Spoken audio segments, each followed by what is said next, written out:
everyone, welcome back to Basic Therapy. Today is our day 4 of AFCAT preparation series. हमने ये series start की थी with English. हमने day 1, day 2 और day 3 में 100 सिनोनिम्स कवर किए थे जो प्रीवियस ईयर क्वेश्चन पेपर्स में आए हुए थे. कुछ मैंने कराए थे, कुछ आपने होमवर्क के लिए करे थे और हमारा ऐसा ही ये चल रहा है प्रिपरेशन. सो आज से हम देखेंगे antonyms. So without further due let's get started with antonyms. अगर आपने सिनोनिम्स की सीरीज मिस की है तो आप पहले वो देख के आए, फिर हमारे साथ ज्वाइन करना for D4. So let's get started. So for those who are not aware what antonyms are, so antonyms का एक क्वेश्चन पूछा जाता है AFCAT के इंग्लिश सेक्शन में, जिसमें you have to pick out the word in the following options which is opposite to the given word. तो अगर आपको antonyms पता नहीं है क्या है तो आपको बस word के opposites पिक करने हैं. अभी हमारा थोड़ा सा काम बढ़ जाता है क्योंकि सिनोनिम्स में सिर्फ आपको मीनिंग आइडेंटिफाई करके सिमिलर मीनिंग का वर्ड निकालना है. बट अभी एंटोनिम्स के केस में आपको मीनिंग भी पता होना चाहिए ताकि आप उसका अपोजिट पहचान सको. सो देखते हैं. क्वेश्चन नंबर 1 है फ्लोरिड.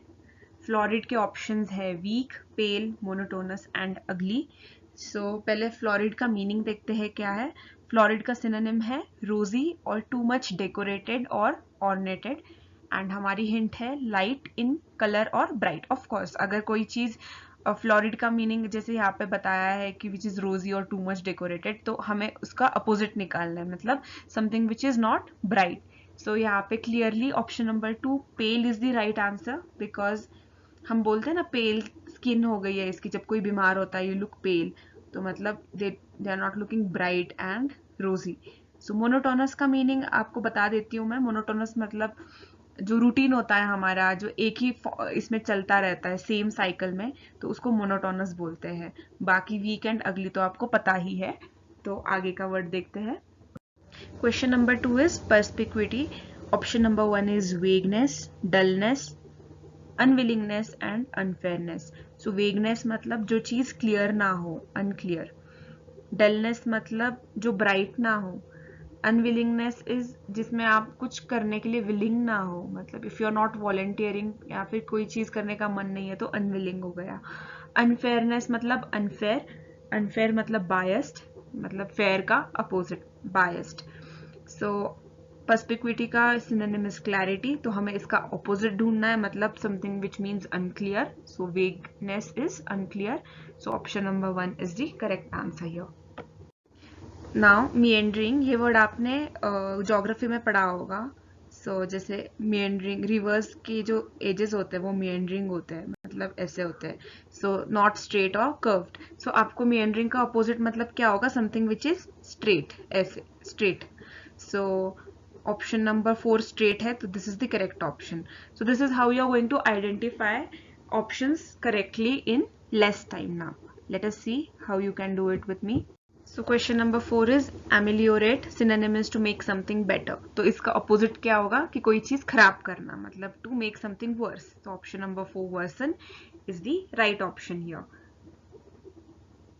अभी हमने synonyms का चैप्टर कवर किया है, तो मोस्ट ऑफ द वर्ड्स के synonyms आपको पता है, इसलिए मैं अभी थोड़ा फास्ट सिलेबस कवर करने के लिए we will be just moving ahead by simply identifying the meaning and guessing the opposite of it.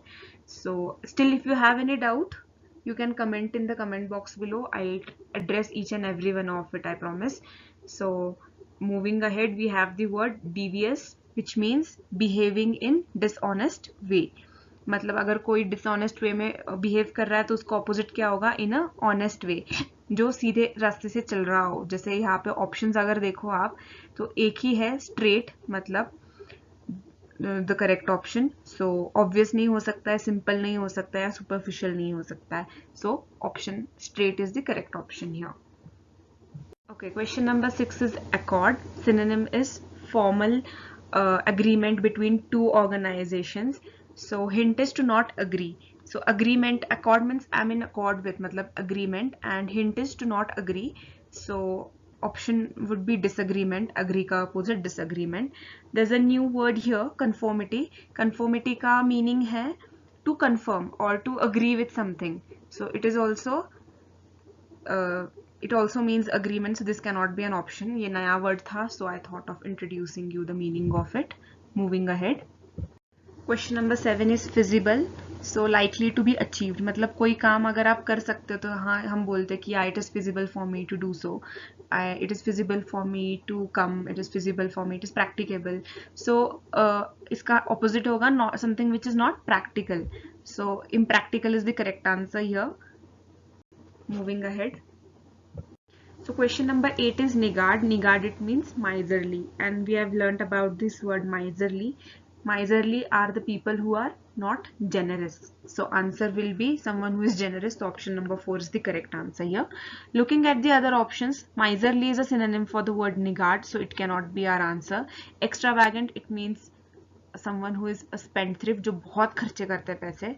So this is also not our answer. And avaricious, it is a new word, so I'm introducing the meaning of it. It means someone who is greedy. So remember this word also because they can ask you in synonyms. So we are on day 4 already and on question 9 of it. If you are enjoying learning with me, please consider subscribing to my channel. It will motivate me to make more such videos. So the question number 9 is hasten. Hasten, it means hurry. So let us see our options first. So the word option number 3 is already out of consideration because it means hurry and we are looking for opposite. The word dash, it means किसी चीज को जाके टकराना. So टकराना and hurry cannot be the opposite words. So this is also out of consideration. The word scurry, it means hurry. This is a new word to you, I understand. So hurry. So this is also out of our option. So option 2 is correct option, which means dawdle. So why are you dawdling around here? Which means why are you taking too long to do something? You're just dawdling around here. So dawdle means to take too long to do something, which is opposite of hurry, which can be slow paced. So hasten, it means dawdle. So question number 10 is forthright. इसका synonym होता है Frank और direct. So option से देखते हैं पहले. Plane spoken का meaning भी डायरेक्ट होता है, कैंडिड का मीनिंग भी फ्रैंक एंड डायरेक्ट होता है, एंड ब्लंट के भी मल्टीपल मीनिंग्स होते हैं. ब्लंट मतलब unsharpened when it comes to knives और tools, but it also means someone when someone is being frank about it while having a conversation.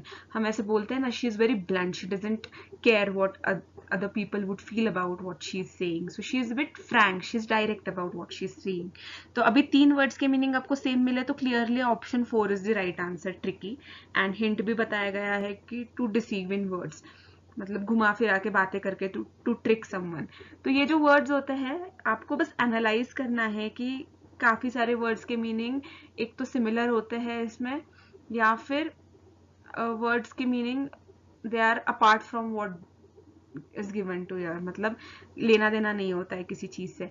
सो ये words आपको तभी, मतलब जब आप अपना रीडिंग इम्प्रूव करोगे या फिर थोड़ा इंग्लिश मूवीज या सीरीज देखना स्टार्ट करोगे तो आपको ये वर्ड्स काफी सुनाई देंगे एंड आपको इसके मीनिंग्स पता चल जाएंगे. अभी आप देखना जैसे आपने सिनोनिम्स का चैप्टर कवर किया है या एंटोनिम्स, आपको थोड़ा इजी जाएगा बिकॉज आपको मीनिंग्स पता है काफी सारे वर्ड्स के. या फिर you will start coming across these words again and again. जब तक आपको उसका मीनिंग नहीं पता था तब तक आपने देखा भी नहीं होगा, बट जैसे ही आपको मीनिंग पता चलने लगेगा you will start coming across these words again and again. So आपको बस अपना वोकैबुलरी इंप्रूव करना है, आपको बाकी सब इजीली आ जाएगा. बट अभी हमारे पास पता है मुझे कि टाइम नहीं है, बट जो भी वर्ड्स मैं आपको इंट्रोड्यूस करा रही हूँ, I hope you are going through them, you are revising them again and again. So question number 11 is vanity, and vanity it means pride, to have pride in oneself. Arrogance, arrogance का meaning भी हमने देखा था पहले slides में कि इसका भी मीनिंग प्राइड ही होता है या फिर हॉटी होता है, हॉटीनेस होता है. सो एरोगेंस तो हमारी आंसर की कंसिडरेशन से बाहर है. Then we have pretension. Pretension मतलब किसी चीज को क्लेम करना. So pretension it means claim. So pretension भी हमारी कंसिडरेशन से बाहर है. Now we have 2 words, humanity and humility. So hint देखना, quality of being humble. So humanity means having compassion, love, human-like qualities, and humility it means humble.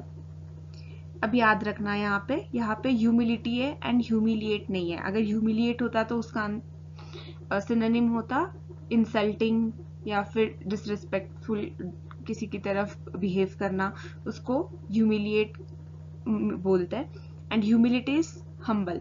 सो यहाँ पे हमारा answer 2 is the correct answer and not humanity. So आपने words ध्यान से पढ़ने हैं.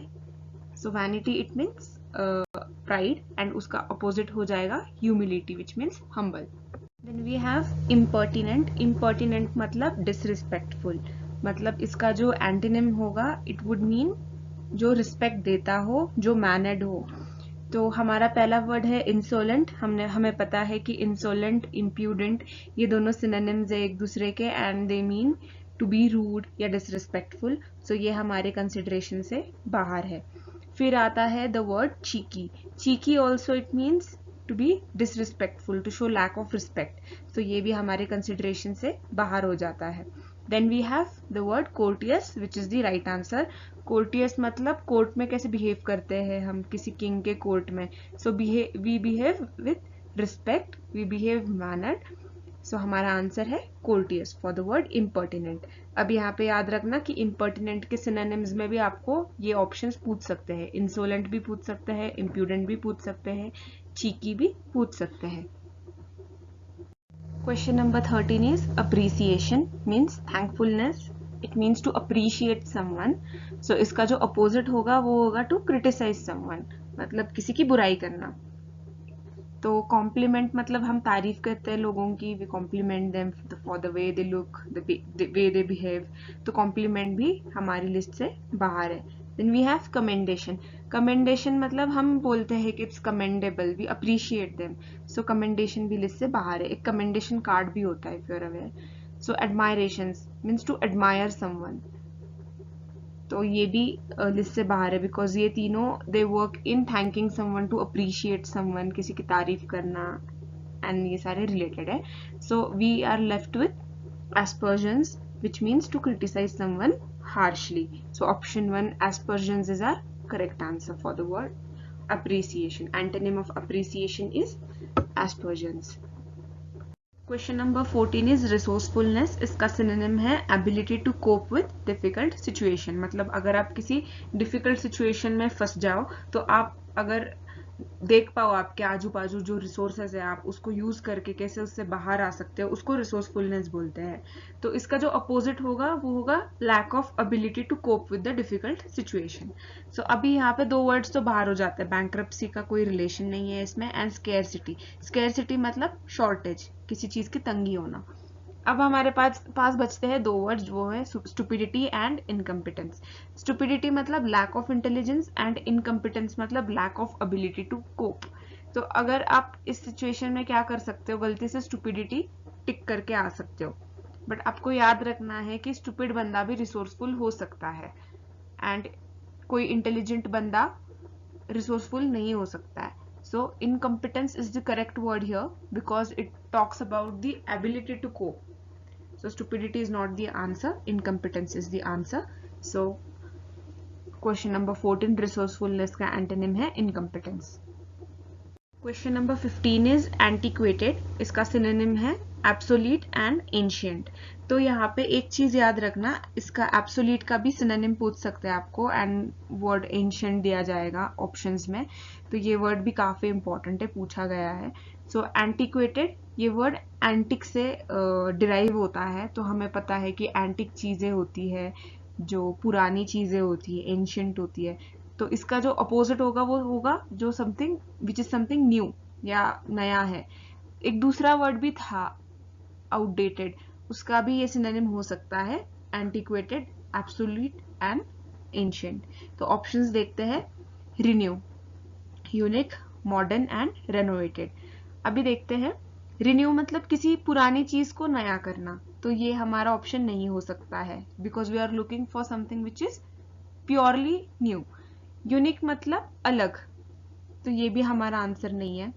Modern, modern मतलब न्यू, सो ये हमारा आंसर है. Question number 3 is the correct answer. And fourth is renovated. Renovated मतलब भी पुरानी चीज को नया करना. तो ये भी हमारी लिस्ट से बाहर है. So our correct option is modern. So antiquated का antonym is modern. So based on what we learned in synonyms we were able to identify a lot of words in antonym section and thereby हमारा antonym का section बहुत easy हो गया था to identify and solve.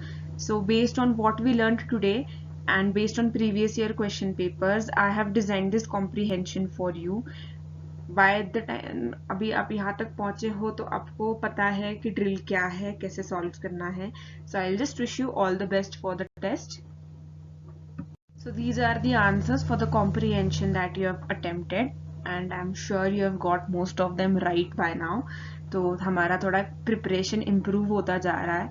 अगर अभी भी improve नहीं हो रहा है तो कोई बात नहीं, आप इसके आंसर्स अभी आइडेंटिफाई करो, निकालो हर एक का सिनोनिम एंटोनिम आइडेंटिफाई करो एंड कीप रिवाइजिंग देम. अगर आपको याद नहीं रह रहा है तो उसको सेंटेंस के फॉर्म में याद करने की कोशिश करो, कोई सेंटेंस बनाओ एंड बातों बातों में उसको यूज करो. So this is how you can memorise them easily and thank you for practising with me today. I will see you tomorrow. अगर आपको मेरी वीडियो अच्छी लगी हो तो please like share and subscribe to my channel. मुझे बहुत motivation मिलेगा अगर आपने मेरे लिए इतना किया तो. It's free and it will always be free and God bless you all.